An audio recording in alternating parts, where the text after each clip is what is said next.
All right, gamers, today we're going to look at Rialto. Let's check it out. Setting up the game is easy. What you'll do is you put your little 5 victory point tokens on the blue and orange there. Put your bridges here, your little gondolas there. You'll mix up all of these tokens and then place them randomly around the board. You're going to start in the first area and then go 2, 3, 4, 5, and 6. This game goes 6 rounds. You'll start with 5 little council members here. First player gets 1 gold coin, second player gets 2, third player gets 3, and so on and so forth. And each player gets to start off with one of these level 1 buildings. They choose the one they want. Green takes place before the actual, at the beginning of the game round. Blue is at the end of the round, and yellow takes place at the middle of the round. And the little track here will basically indicate when you can use those buildings. To utilize the building, what you'll do is you'll put a coin on it, and at the end of that round, that coin will go away. Unless it is this one, which basically lets you pause a turn and see what other people are doing first, and as you see, you get that coin right back. The rulebook provides explanations for what each one of these buildings do, so I'm not going to go through them, but I will tell you how a round goes. So let's say I'm setting this up for 2 players. You're going to put your people here, right here on this initiative track, and then here on this victory point counter. The one thing I don't like about this game is there are no numbers here unless you go 5, 10, 15, 20, and we found out the spaces in between these 2 little street lights are the points, so that would be 1 point there. That can be kind of tricky, especially in a poorly lit room. Anyway, you're shuffling out 6 cards, or dealing out 6 rows of cards for all the players plus 1. So there'll always be an extra one left over. So in a 2-player game, I'd have 3 rows. And beginning with the first player has the most initiative, or if it's the person on top, they would have the most initiative, and they would get to choose first. So let's say I chose this one, and then the next player says, okay, I want this one. All right, so now all you have to do is grab 2 from the top of the deck. Unless you, at this point, this is where you can play any green buildings. So for instance, this one says, hey, I can take 1 card from that row, any card I want, and add it to my stack. Or instead, I can take the top 3 cards off there, look at them, and choose 1. That's right, because the maximum you can have in your hand at any time is 7. So on a regular turn, not utilizing this building, I grab these 6 and then grab 2 more off the top and discard 1. So I would have 7 at the end of my turn. This just gives me some extra choices in the game if I want to utilize it. Other things it can do, it can add to your hand. This level 4 building lets me do the same thing a level 1 can, but I can hold up to 2 more cards. I can hold up to 9 cards in my hand. Or this one is just a +1 into my hand. If I had coin for both of these, I can have a +3 in my hand. But remember, at the end of the round, that coin goes away. I'd have to generate some more coin if I want to activate those buildings. After that, everyone assembles their cards in the order where they're all together, and this order actually on the board, and then the game really starts to play. So let me tell you what each card does. With this one, you get to go up the initiative track that many turns. So if I played 2, another player played 1, I'd move up 2, they'd move up 1. What's the significance of that? That breaks ties. You're going to have a lot of ties in this game. And so that would give you the lead. So this initiative track, you'd want to make sure you're ahead. The next one would be coins here. Let's say I was to pay 1 coin, another player played another coin, well, we'd be tied. Well, in this case, you go to the initiative track, I'm winning. Not only does everyone each get a coin, but I get a bonus coin for being the one who had the most, in a way. This same thing would have happened if I had 2 and someone else had 1. I would have gotten 2, 3 coins because I had a bonus coin because I was first player, and the other player just would have gotten 1. After you resolve coins, you can go to brick right here. Bricks will let you build houses. Okay, and as many bricks as you play, the person with the most bricks, ties decided by the initiative track, will get to do a +1. So if I had, let's say, 3 brick tiles, I could actually build a level 4 if I wanted.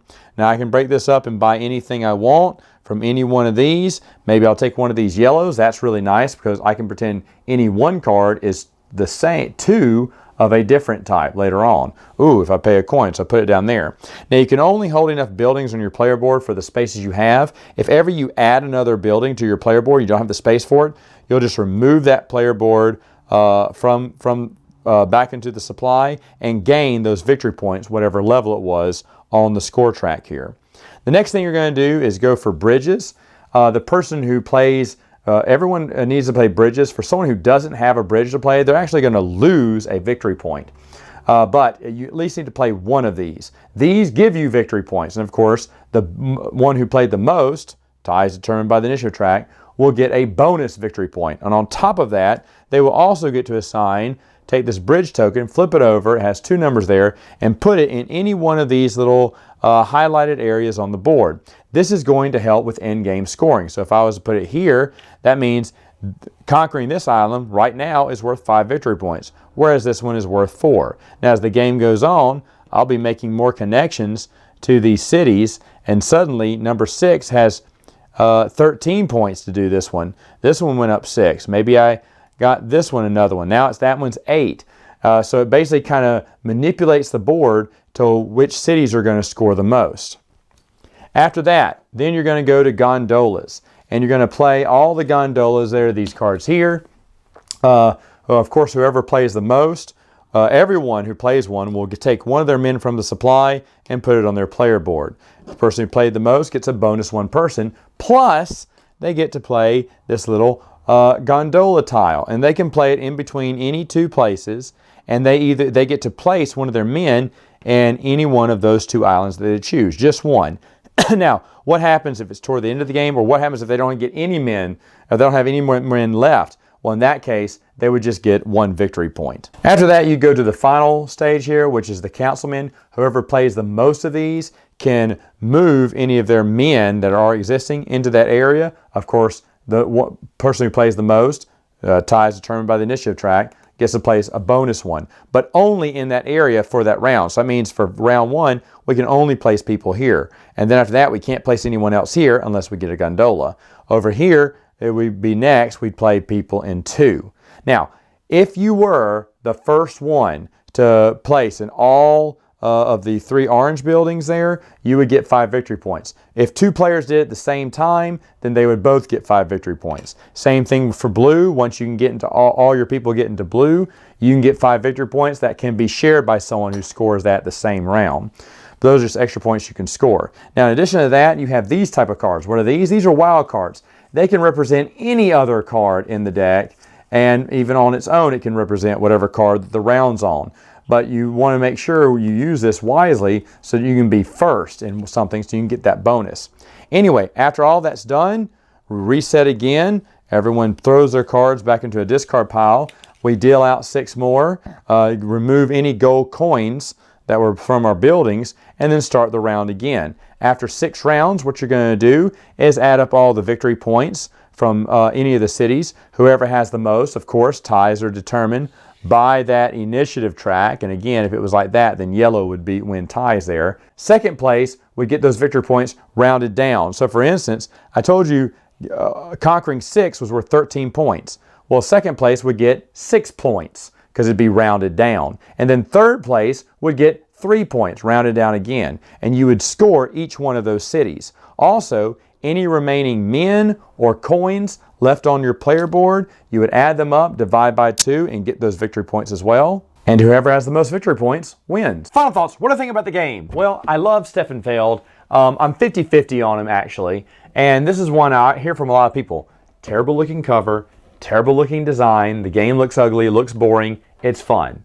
This is a good one. This is a good one. Believe the hype. I mean, like again, very boring artwork, very boring pieces. Looks like a very boring game. But it's fun. It's simple. You only have a limited amount of cards. Yes, you can mitigate that with some of your green buildings, but even at the same time, getting on the initiative track is so important because maybe not in a 2-player game, but in like 3-4 player game, there's gonna be a lot of ties, and you want to win them. The reason you want to pause is you want to see what the first, second, or third player, what all the players are putting down first, what cards they're revealing. So is it time for me to use some of my wilds or not? Because I really need this, or I'll save my wilds for later because it won't help me get first. I like being first, gives you an extra bonus each time. I like how the end game will always score differently depending on who gets the bridges and everything.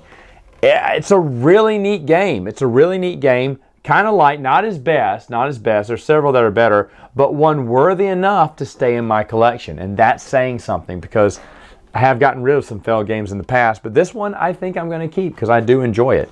All right, gamers, that's it for now. Until next time, game on!